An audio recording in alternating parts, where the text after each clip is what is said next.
When creating content, it's very important that you're continuing to make 1% improvements to your video, your scripting, your recording, everything that you put into a video. You have to keep improving from video to video because things are always changing. You never know what's going to work next week, next month. But as long as you're staying up with the times and you continue to review your videos and your metrics and your data, you will continue to see traction with your social media journey.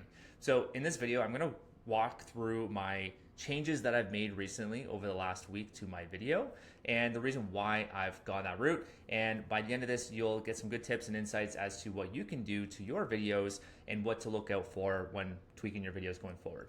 So we'll compare this video here to this one here, and we're going to do, it's an apples to apples comparison because typically when I record my content, I either have a studio setup like this, or I'm doing like a screen share, or I'm out in the wild outside of my office, something different from the standard studio video. So I've made some tweaks to my video here, and I'm going to go through that today. So I would say a week and a half ago, this was the last video I posted. I took a week break to kind of just decompress, and I've been going hard for months, and I just needed that week off, and that's okay if you have to go that route. It was very, very needed for myself just to kind of review everything and see where I need to put and focus my attention on. So with this video, you'll see the first thing that I wanted to change was the written text hook here. So if you can see this, it's top 3 accounts before turning 18. It kind of blends in with the microphone, my shirt, depending on what color shirt I'm wearing. It can kind of just blend in with that. And in this case, I was wearing gray. So, it does stand out. But this one over here, you can see white on white. It's not the greatest. And I know that's like nitpicking, but this is what you need to do when reviewing your videos. You need to look at the smallest details because that can make or break someone from watching your video to swiping to the next video. So what I did was, okay, I know I want that to stand out more. So I want a white background here and black text. And the reason why I did that for my videos going forward is because I wanted to mimic the native captions and the native text in Instagram. Because if you can imagine yourself swiping through videos as you're going through your reels, this could be different for you, but I know when I'm going through it, when I am watching social, which is pretty rare, I'm only doing that for research, then I know I stop usually when I see like more of like a native editing in the app. So I wanted to mimic that in my video because I was always drawn to someone that was editing native in the app because it's more raw, it's authentic. They're maybe recording with their phone versus like a professional studio setup like this. So that was what I was trying to mimic there. And that's how it came out. I'm going to make a couple more tweaks just to kind of like get more of the white background instead of like having it hug the text. But that's like very, very granular detail there.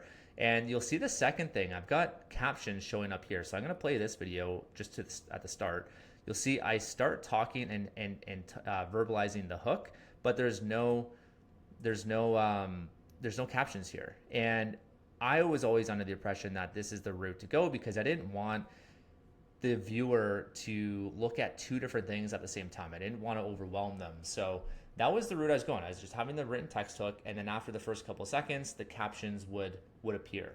So I'm changing this up because I'm seeing other creators do it. I think logically it makes sense to have the captions start right away. So the viewer that's not watching it with sound on, they can know exactly what I'm saying.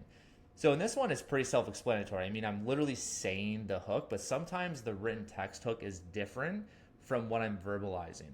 And those are the cases where it really makes sense to have the actual captions show up right away. So you can see this, the captions start right away. And then we're going to continue going and the written text hook disappears. That is what I'm going to be doing going forward. I also changed up the caption style, which was just a preference for me. I just like that style a bit better than what I was doing before. By no means do I think that's going to increase my views, but it does help with the branding going forward. When a viewer, a follower sees my video, they kind of identify me with the green highlight on the text and the text style. So those were the major changes. What else did I do here? Oh yeah, you can see in the background here I've added a tree and I know this is all like small finicky stuff, but it honestly helps. Like if you could look at my grid here, it just looks so bland and boring, and I really wanted to just have some more visual appeal to it. So I had this tree in my office that I had in a different corner. I just like, let's just play around and put it in the frame and see if it does anything. And you know what? It actually made it look nicer, I think, at least, and based on what a couple other people have said. And if you also can notice, I am closer to the video versus here. I'm a bit further away. I mean, you can barely tell there. I'm actually a bit closer here, but that's just because my editor did that. I moved my camera up closer to make it feel a bit more warmer. And I think with doing that, it actually helped with the quality of video here. Like if you look at the quality here versus here, I feel like it's sharper in this image, and that's because the camera itself is closer. I also played around with the lighting, which helped. And when it comes to lighting, you don't want to have it harsh. And if you are seeing that the lighting looks very harsh on your face, then try to play around with it. Go to YouTube. There's many different lighting tutorials on there that can help.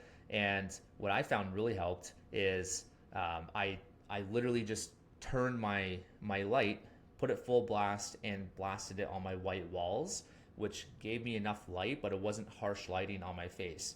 So that's a very unique scenario that maybe is unique to me, but try that out if you're seeing it's a bit harsh on your face. And again, go to YouTube, look at some lighting tutorials. The other things I'm going to start playing around with, I haven't posted it yet, but I've got another 3 videos coming out that are in this style here. And in the written text hook, what I'm going to do is capitalize certain words in the written text. So in this example, I might put expensive as full caps in red lettering. And that's just to really make it stand out and pop more and have the viewer pay more attention to what I want them to see. So I'm going to play around with that some more, add some color to that, and capitalize the words. And the last thing I'll say, the nice part about adding the tree here is that it gives more depth to the image, the video itself, because with another thing back there, it just gives that separation from me and the wall. I'm not blending in with the wall. So going forward, because I do have a lighter background on the wall, I'm actually going to be wearing darker clothing, whether it's black or dark blue. So you'll probably start seeing that more in my videos, and that's intentional. I want the written text hook to stand out, and I want me to stand out from the back of the wall.